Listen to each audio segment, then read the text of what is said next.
নদিয়ার কল্যাণী মহকুমা দপ্তর এবং রাজ্য সরকারের যাত্রী সুরক্ষা দপ্তরের উদ্যোগে সেভ লাইফ কর্মসূচি এদিন মকর সংক্রান্তি অর্থাৎ বাংলার পৌষ সংক্রান্তির দিন কল্যাণী আইটিআই মোড়ে সচেতনতামূলক পদযাত্রা এবং নতুন ড্রাইভিং লাইসেন্স হোল্ডারদের হেলমেট প্রদানের মাধ্যমে সেভ লাইফ কর্মসূচি সংগঠিত হয়। এছাড়াও এদিন কল্যাণী মহকুমা শাসকের অফিস থেকে কল্যাণীর বিভিন্ন অঞ্চলের ছাত্রছাত্রীদের প্রদান করা হয় সবুজ সাথী সাইকেল।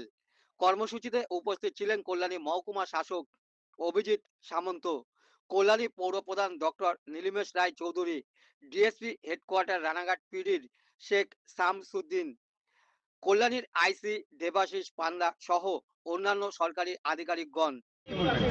আজকে মূলত আমাদের কল্যাণী মহকুমা প্রশাসন তার নেতৃত্বে আজকে দুখানা অনুষ্ঠান আমাদের সাব ডিভিশনে অফিসে আমরা করলাম। তার মধ্যে একটি ছিল গিয়ে আমরা সকালে সবুজ সাথীর যে সাইকেল ডিস্ট্রিবিউশন প্রোগ্রাম ছিল আমাদের পশ্চিমবঙ্গ সরকারের মাননীয় মুখ্যমন্ত্রী মমতা বন্দ্যোপাধ্যায়ের যে স্বপ্নের প্রকল্প, যাতে করে আমাদের ক্লাস 9 থেকে ক্লাস 12 পর্যন্ত স্টুডেন্টদের হাতে আমরা সাইকেল তুলে দিলাম।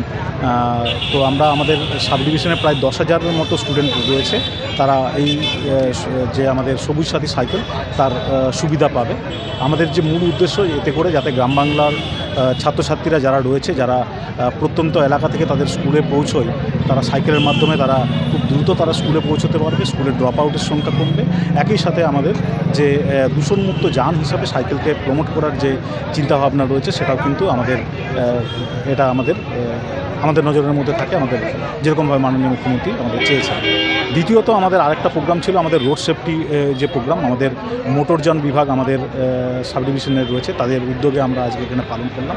আমাদের মধ্যে আজকে উপস্থিত ছিলেন চেয়ারম্যান কল্যাণী মিউনিসিপ্যালিটি, উপস্থিত ছিলেন ডিএসপি রানাঘাট পুলিশ ডিস্ট্রিক্ট, আইসি কল্যাণী এবং আমার দপ্তরের যারা ডেপুটি ম্যাজিস্ট্রেট থেকে আরম্ভ করে এআরটিও এবং তার বিভাগের সমস্ত যারা এমভিআই রয়েছেন।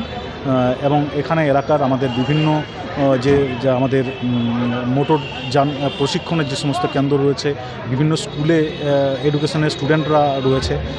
এবং ইনফ্যাক্ট আপনারা সকলে জানবেন যে বর্তমানে রোড সেফটি আমাদের স্কুল পাঠ্যেরও একটা অন্তর্ভুক্ত বিষয়। বাবা মা আত্মীয় স্বজন বা যারা এখানে অ্যাডাল্ট যারা দাঁড়িয়ে আছেন, যাদের 18 বছর বয়স হয়েছে, তারা সবাই শুধু এইটুকু, একটু আগে প্রণয়বাবু যিনি সঞ্চালনা করছিলেন উনি বলছিলেন যে আমরা শপথ নিচ্ছি, তো এরকমই একটা শপথ নেওয়া দরকার কি বিনা হেলমেটে আমি বাড়ি থেকে বেরোবো। শুধু একটা হেলমেট যদি মাথায় থাকে তো আপনি জানবেন আপনি বেঁচে গেলেন। হেলমেট পরে মরেছে এই লোকের সংখ্যা হয়তো 100টাতে একটাও নাও হতে পারে, এরকম অবস্থা। একটা হেলমেটের ভ্যালু, একটা 500 টাকা 700 টাকা জিনিসের ভ্যালু এটাই। অনেক আছে চুল নষ্ট হয়ে যাবে, ইয়াং ছেলে আছে গার্লফ্রেন্ডকে দেখাতে পারবে না, বাট মাথাটাই না থাকলে আর দেখানোর প্রশ্নই নেই। সেই জন্যে যারা বাড়িতে আছেন তাদের সবাইকে এটা বলুন, সবাই মনের মধ্যে এটা ঢোকান, মাথার মধ্যে এটা ঢোকান যে আমাকে নিজেকে বাঁচতে হবে, পরিবারকে বাঁচাতে হবে।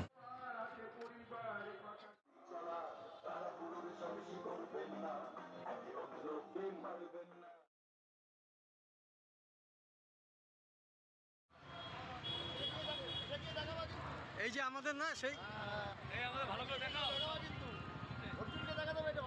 আচ্ছা আচ্ছা।